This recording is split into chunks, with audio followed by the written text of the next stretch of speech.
کہتا ہے کہ میں ایسا اپنے آپ کو بناؤں کہ حضور کبھی مجھے بھی بلا لے کہ میری عزت کی حفاظت کرے.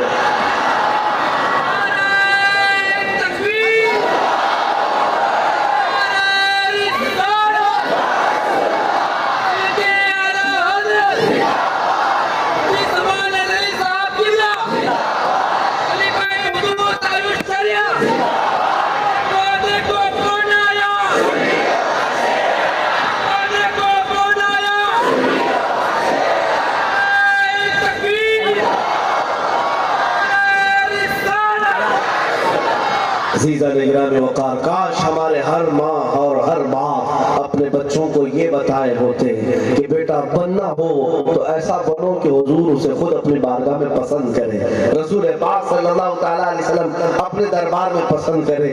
کیا آج کے زمانے میں کوئی یہ بچہ بچپن میں نیت کر کے کیوں نہیں اٹھتا کہ میں اگر بنوں کچھ تو اعلیٰ حضرت کا خادم بن کر کے اٹھوں گا، خادم احمد رضا بن کر اٹھوں گا. اس بچے کو بتاؤ اس لیے بننا بیٹا کہ زندگی بھر اگر ہو سکتا ہے اپنے بھی اور غیر بھی تانا مارتے رہے، تمہارا جینا تنگ کرتے رہے، خوف نہ کرنا. اس لیے کہ ہم نے امام احمد رضا کو دیکھا ہے جب 25 صفر کا دن آیا، جس دن امام احمد رضا کی رحلت ہوتی ہے، انتقال کا دن آیا، ملک شام کے ایک بزرگ کہتے ہیں دوپہر کے وقت میں قیلولہ کے لیے آرام کرنے کی غرض سے سویا تھا. یہ وہی وقت ہے جب اعلیٰ حضرت کا انتقال بریلی میں ہو رہا ہے، 2:38 کا وقت، اور ملک شام کے بزرگ کہتے ہیں میں نے خواب میں رسول اللہ کو دیکھا. میرے مصطفیٰ کریم صلی اللہ تعالیٰ علیہ وسلم کے ساتھ چند صحابہ بھی تھے. وہ بزرگ کہتے ہیں میں بڑھ کر حضور کے قدموں کی طرف آیا اور پوچھا یا رسول اللہ صلی اللہ تعالیٰ علیہ وسلم کسی کا انتظار ہے؟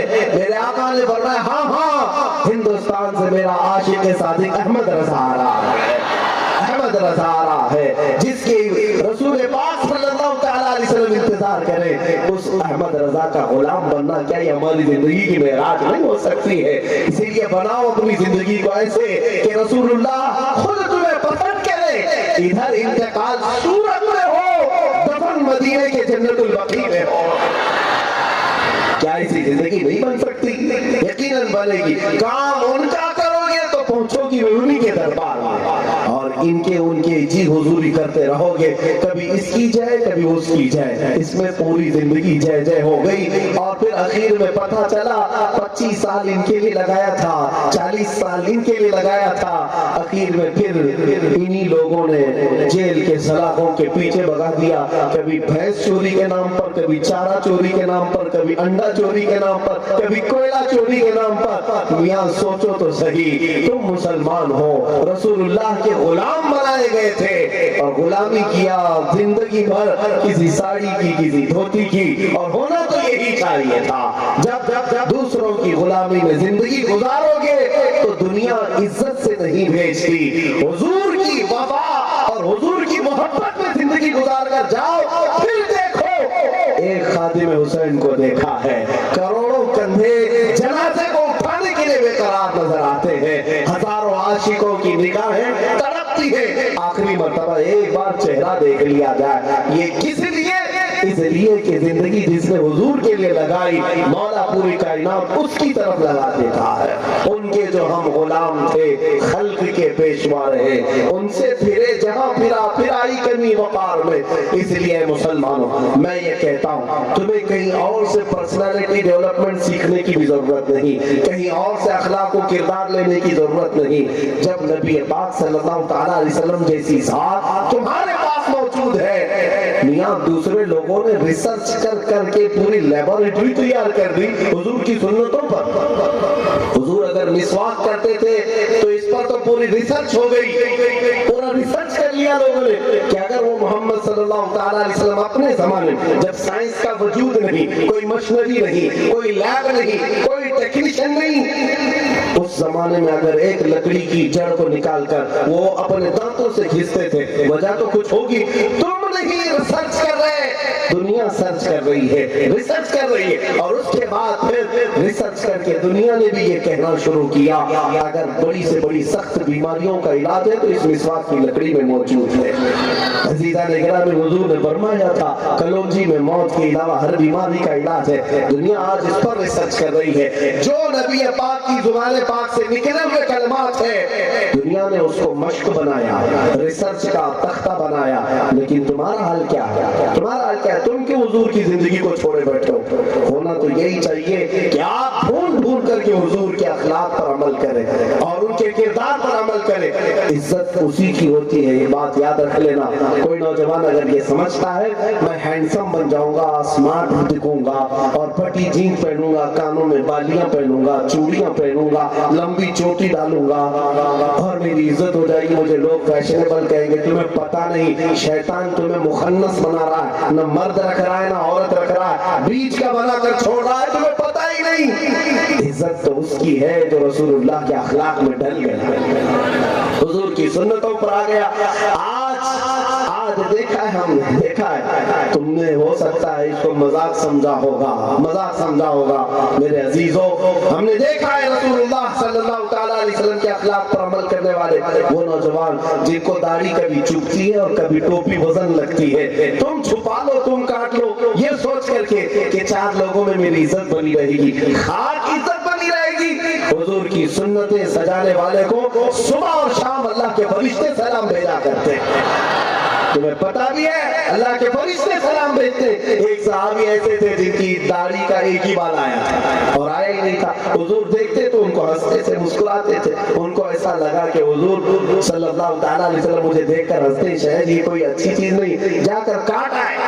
حضور پاک صلی اللہ تعالیٰ علیہ وسلم اس دن سے ان کی طرف دیکھ ہی نہیں رہی، حضور نے دیکھ رہا ہی نہیں چاہا۔ تو صحابی آئے، کہا حضور خطا ہو گئی میری، معاف فرمائے۔ کہا کہ تم نے وہ کیوں کاٹ دیا؟ انہوں نے کہا آپ روزانہ دیکھ کر ہنستے تھے تو میں سمجھا شاید یہ بری لگتی ہو آپ کو، اس نے کاٹ دیا۔ حضور پاک صلی اللہ تعالیٰ علیہ وسلم نے فرمایا میرے عزیز بری لگنے کی وجہ نہیں، میں جب بھی تمہارے چہرے کو دیکھتا فرشتے اس پر جھولا جھول رہے ہوتے تھے، میں اس بات کو دیکھ کر مسکراتا تھا کہ اللہ تبارک و تعالیٰ نے تمہیں یہ انعام دیا اور تم اس کو لے جا کر کے پھینکا۔ اے نوجوانوں، اے میرے عزیزوں، کہاں تک تم نبی پاک صلی اللہ تعالیٰ علیہ وسلم کے اخلاق کو چھوڑ کر بھاگو گے؟ ایک دن تو تمہیں جانا ہے، اس قبر کی کالی رات میں تمہیں پہنچنا ہی، اندھیری رات پہنچو گے، کیا کرو گے مجھے بتاؤ؟ جب تمہارے بھائی، تمہارے رشتہ دار، تمہارے عزیز دوست چھوٹی سی قبر میں دبا کر اوپر تختیاں بند کر کے آ جاتے، کھڑکی بھی نہیں، سوراخ بھی نہیں، چٹائی بھی نہیں، تکیا بھی نہیں، اوڑھنا بھی نہیں، بچھونا بھی نہیں، کچھ نہیں، اور نہ ہی تمہارے کوئی جیب نہ پیسہ، ایسے بے یار و مددگار چھوڑ آتے، کسی کو پکارو گے اس دن قبر کی اس تنہائی میں؟ کسی کو بلاؤ گے؟ ہاں پکارو گے۔ یہ حدیث پاک میں ملتا ہے، اپنے رشتہ داروں کو پکارتا رہتا ہے، مر کر قبر میں جانے والا اس دن پکارتا رہتا ہے لیکن کسی کو سنائی نہیں دیتا۔ لیکن یہ سارے لوگ تھک ہار کر کے مٹی ڈال کر چلے جاتے ہیں گھر پر، اور وہ تو اپنے کھانے پینے میں مصروف ہو گئے، جن کے لیے تو نے اپنا سب کچھ بدل لیا تھا وہ تیری قبر پر ایک گھنٹہ بیٹھنے کو بھی تیار نہیں، وہ تیرے ساتھ رات بتانے کو بھی تیار نہیں۔ کون بتائے گا؟ چند آنسوؤں کے قطروں کے علاوہ تیرے ساتھ یہ دنیا کیا دے سکے گی؟ لیکن تمہیں پتا ہے اس قبر کی تنہائی میں، اس قبر کی اندھیری رات میں منکر نکیر جب آتے ہیں، نیلی آنکھیں، کالا چہرہ، دانتوں سے پھاڑتے ہوئے زمین، قبر کے سخت ترین سوالات کرنے کے لیے، تمہیں اندازہ بھی نہیں منکر نکیر کے آنے سے پہلے تاجدار مدینہ تشریف لاتے ہیں، اپنے غلاموں کی قبر میں تشریف لاتے ہیں۔ حضور پاک صلی اللہ تعالیٰ علیہ وسلم کے متعلق بزرگوں نے فرمایا منکر نکیر سے میرے آقا فرماتے ہیں اسے آہستہ جگہ میری محبت میں تھک کر کے آیا ہے۔ تاج الشریعہ نے یہی تو لکھا تھا، میں مروں تو میرے آقا یہ ملائکہ سے کہنا، میں مروں تو میرے آقا یہ ملائکہ سے کہنا، اسے کوئی مت جگانا ابھی آنکھ لگ گئی ہے۔ یہ صرف ان کے لیے ہے جو محبت مصطفیٰ میں دنیا سے جاتے ہیں۔ اسی لیے نیازی نے کہا تھا دیکھ تو نیازی ذرا سو گیا کہ دیوانہ، یہ صرف محبت مصطفیٰ میں مرنے والوں کے لیے ہے۔ دنیا میں بات کرتا تھا تو نبی کی کرتا تھا، چلتا پھرتا تھا تو نبی کے اخلاق کی طرح، اس کے لیے شاعر نے کہا دیکھ تو نیازی ذرا سو گیا کہ دیوانہ ان کی یاد میں شاید آنکھ لگ گئی ہوگی. اور کسی عاشق رسول نے یہ بھی کہا میرے جنازے پہ رونے والوں فریب میں ہو بغور دیکھو.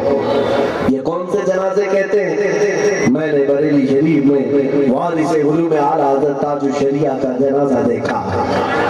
48 گھنٹے کے بعد جنازہ جا رہا ہے اپنی قبر کی طرف، لیکن جسم صحیح سلامت ہے. اور ایسے جیسے زندوں کے جسم کو ہاتھ لگانے پر لگتا ہے ماں تو مردے کڑک ہو جاتے ہیں، روح نکلنے کے بعد کڑک ہو جاتا ہے. میں خود موجود رہا جنازے کے ساتھ ساتھ، جسم اسی طرح ملائم رہا جیسے زندگی میں تھا. ہم نے خدمت کی ہے اپنے پیر و مرشد کی، ہمیں پتہ ہے ہاتھوں کو بھی تھاما ہے پیروں کو بھی تھاما ہے، لیکن وفات کے بعد دیکھا وہی کیفیت ہے. 48 گھنٹے کے بعد میرے عزیزوں اس شان سے وہ اپنی آخری منزل کی طرف جا رہے تھے کہ اتنی شان سے کوئی دولہا بھی اپنی بارات میں نہیں جاتا. ہزاروں لاکھوں لوگوں کی آنکھوں میں آنسو چھوڑ کر جب ایک عاشق رسول جاتا ہے ہم تو یہ سوچتے ہیں انتقال ہو گیا انتقال ہو گیا، لیکن وہ عاشق رسول جو جا رہا ہوتا ہے وہ اپنی خاموش زبان سے لوگوں سے یہ کہہ رہا ہوتا ہے میرے جنازے پہ رونے والوں بغور دیکھو فریب میں ہو، دھوکے میں ہو تم. میرے جنازے پہ رونے والوں فریب میں ہو بغور دیکھو، مرا نہیں ہوں مرا نہیں ہوں. غم نبی میں لباس ہستی بدل گیا، غم نبی میں لباس ہستی بدل گیا ہوں. کیوں؟ اس لیے کہ ایک مومن یہاں جب تک جیتا ہے جینا تنگ ہو جاتا ہے. کوئی وہ تانا مار رہا ہے کوئی یہ تانا مار رہا ہے، سب کے ساتھ ہے. اور ایک عاشق کے ساتھی جب دنیا سے جاتا ہے تو سکون کی نیند سونے جاتا ہے، اس لیے جاتا ہے کہ اب وہاں جانے کے بعد اگر کچھ دیکھنا ہے تو صرف چہرے مصطفیٰ کو دیکھنا ہے. اب تو پائے ناز سے اے فرشتوں کیوں اٹھوں، مر کے پہنچا ہوں یہاں اس دل ربا کے واسطے. اخیر میں کہتا ہوں اے میرے عزیزوں کیا آج میری اس تقریر کے بعد اپنا یہ عزم اپنا یہ حوصلہ بناؤ گے کہ اب ان آنکھوں میں مجھے کسی لیلا کو نہیں سمانا ہے، ان آنکھوں میں اگر کسی کا جمال بسانا ہے تو مکین گنبد خضرا کا جمال بسانا ہے، جس کو رب تعالیٰ نے ایسی صورت دی ہے ایسی سیرت دی ہے کہ جس کو حسان بن ثابت کہتے ہیں وَأَحْسَنُ مِنْكَ لَمْ تَرَ قَطُّ عَيْنِي وَأَجْمَلُ مِنْكَ لَمْ تَلِدِ النِّسَاءُ. اے رسول پاک آپ سے زیادہ حسین میری آنکھوں نے دیکھا نہیں، آپ سے زیادہ خوبصورت کسی ماں نے آج تک جنا ہی نہیں. یہ صحابہ کہتے تھے اے مسلمانوں بتاؤ کیا اپنی آنکھوں سے اس جمال کو دیکھنا پسند کرو گے، اس جمال مصطفیٰ کی آس لے کر روز رات سو گے؟ یہ کہتے ہوئے آج کے بعد سے سونا بستر پر جا کر کے یا رسول اللہ میرے آقا آؤ کہ مدت ہوئی ہے تیری راہ میں اکھیاں بچھاتے بچھاتے. سنا ہے آپ ہر عاشق کے گھر تشریف لاتے ہیں، میرے گھر میں بھی ہو جائے چراغاں یا رسول اللہ، میرے گھر میں بھی ہو جائے چراغاں یا رسول اللہ. اس لیے میں یہ بات عرض کر رہا ہوں کہ اس چہرے کو جس نے ایک بار دیکھا وہ دنیا کے حسن کو بھلا دیا، دنیا کے دھوکوں میں پھر کبھی نہیں آیا. اسی لیے میں آج صورت والوں سے کہتا ہوں کہ اللہ تعالیٰ نے تمہیں صورت میں بسایا ہے تو مصطفیٰ کریم کی صورت تم اپنی آنکھوں میں بسا لو. نبی پاک صلی اللہ تعالیٰ علیہ وسلم کی صورت بسانے کے لیے کرنا کیا چاہیے؟ عاشقوں کو پڑھنا چاہیے، محبین کو پڑھنا چاہیے. ایرے غیرے نتھو کھیلے کی بات مت کرو، ان کتوں کو جو بھونکتے ہوئے سنتے ہو، کبھی دلی کے پریس کلب میں بیٹھ کر کوئی پاکھنڈی بھونک رہا ہے، کبھی ہریدوار میں بیٹھ کر کے ان کی باتوں پر نہ جاؤ. یہ ایسے برساتی کیڑے ہیں جو موسم کے ساتھ نکلتے ہیں اور پھر اپنے سوراخوں میں بجھ بھی جاتے ہیں. مصطفیٰ کریم صلی اللہ تعالیٰ علیہ وسلم کے ذکر کا حال یہ ہے ان پاکھنڈیوں کو ہم نے آج دیکھا، تم آج نہ جانے کتنے باپوں سے پیدا ہوئے اور ابھی ان قریب ختم بھی ہو جائیں گے، لیکن میرے نبی کا حال یہ ہے رہے گا یہ بھی ان کا چرچا رہے گا، رہے گا یہ بھی ان کا چرچا رہے گا. ارے پڑے خاک ہو جائے جل جانے والے یا رسول اللہ تو گھٹا ایسے کسی کے نہ گھٹا ہے نہ گھٹے گا جب بنائے تجھے اللہ تعالیٰ تیرا. اور ان خبیثوں کو ان ملعونوں کو ان دجالوں کو میں یہ کہتا ہوں تم کیا تمہارے بڑی پیڑیاں تمہارے باپ دادا وہ سب اس شیر میں آ گئے، مٹ گئے مٹتے ہیں مٹ جائیں گے آدھا تیرے یا رسول اللہ، مٹ گئے مٹنے نہ مٹا ہے نہ مٹے گا کبھی، نہ مٹا ہے نہ مٹے گا کبھی یا رسول اللہ ورفعنا لک ذکرک کہہ کر مولا تعالیٰ نے جب میرے نبی پاک کو بلند کیا، اب آؤ کہاں ان گستاخوں کا ذکر کرے، کہاں ان کمینوں اور دجالوں ان پاکھنڈیوں کا اس پاکیزہ محفل میں ذکر کرے۔ ہم تو اہل دل ہیں، مدینے کی بات کرتے ہیں، ہمارا حال یہ ہے ہم کہتے ہیں کہ صبا نہ چھیڑ ابھی سنبل و گلاب کا ذکر، اور شاید نے کہا نہ مائے کا ذکر، ہم تو شرابی لوگ نہیں ہیں، کبابی لوگ نہیں ہیں، نہ مائے کا ذکر نہ پینے کی بات کرتے ہیں، ہم اہل دل ہیں، مدینے کی بات کرتے ہیں۔ صبا نہ چھیڑ ابھی سنبل و گلاب کا ذکر، ہم اپنے نبی کے پسینے کی بات کرتے ہیں۔ مصطفیٰ کریم کے دربار میں اس خراج عقیدت کے بعد میں اپنی گفتگو کو خاتمے کے حد تک لے آؤں گا۔ میرے مصطفیٰ کا جمال وہ ہے کہ اگر تم ایک بار تڑپ جاؤ کہ مجھے دیکھنا ہے تو مولا تعالیٰ وہ رات بھی عطا کرے گا، وہ آنکھ بھی عطا کرے گا، شرط صرف اتنی ہے کہ وہ عکس بسا لو، وہ جمال بسا لو۔ میں اس جمال کو تمہارے سامنے رکھتا ہوں، توجہ چاہتا ہوں میرے عزیزوں، وہ جمال تھا کیسا، وہ خوبصورتی تھی کیسی، ان کو دیکھے ہوئے لوگوں سے پوچھا جائے تو وہ سچی زبان میں بتائیں گے۔ ان کو دیکھے ہوئے لوگوں میں ایک عاشق صادق کہتا ہے جو بریلی کا تاجدار ہے، اے مسلمانوں اگر اس نبی کو دیکھنے کی تمنا ہے آؤ میں تمہیں پورے خط و خال بتاتا ہوں۔ اس رسول پاک کے خط و خال کا حال یہ تھا، نگاہوں کا حال یہ ہے، اٹھ گئی جس طرف دم میں دم آ گیا، اس نگاہ عنایت پہ لاکھوں سلام۔ کانوں کا حال یہ ہے، دور و نزدیک کے سننے والے وہ کانے لالے کرامت پہ،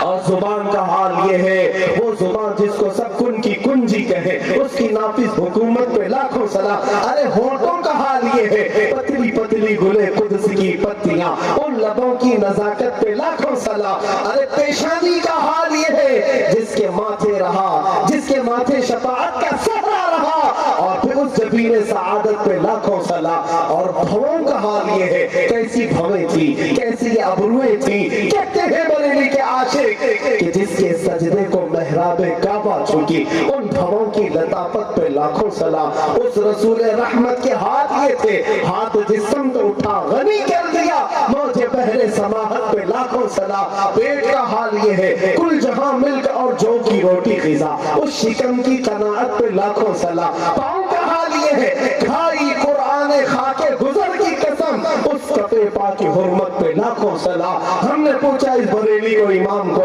اب بتا تو صحیح کیسا وہ رسول تھا، ایک نعرے میں کہا سارے اونچوں سے اونچا سمجھیے جسے ہے اس اونچے سے اونچا ہمارا نبی، سارے اچھوں سے اچھا سمجھیے جسے ہے اس اچھے سے اچھا ہمارا نبی۔ اے مسلمانوں اب جب ہم نے اس خط و خال کو پڑھ لیا ہے تو اب یہ نعرہ لگا کر ہم اپنی محفل کو ختم کرتے ہیں۔ یا رسول اللہ اب ہم آپ کو گواہ بناتے ہیں، ہماری زندگی اب نہ اہل غیر کے لیے ہے، نہ نچ کھیرے کے لیے ہے، نہ اس کے جھنڈے کے لیے ہے، نہ اس کے جھنڈے کے لیے ہے، نہ اس کے تخت کے لیے ہے، نہ اس کے تاج کے لیے ہے، نہ ہماری زندگی بیوی بچوں کے لیے ہے، نہ ہمارے رشتہ دار عیش و اقارب کے لیے ہے۔ ہماری زندگی آج کے بعد یا رسول اللہ صرف اتنے لیے ہے، دہنے میں زبان تمہارے لیے، بدن میں ہے جان تمہارے لیے، ہم آئے یہاں تمہارے لیے، اٹھے بھی وہاں تمہارے لیے، زمین و زمان تمہارے لیے، مکین و مکان تمہارے لیے، چنین و چنا تمہارے لیے،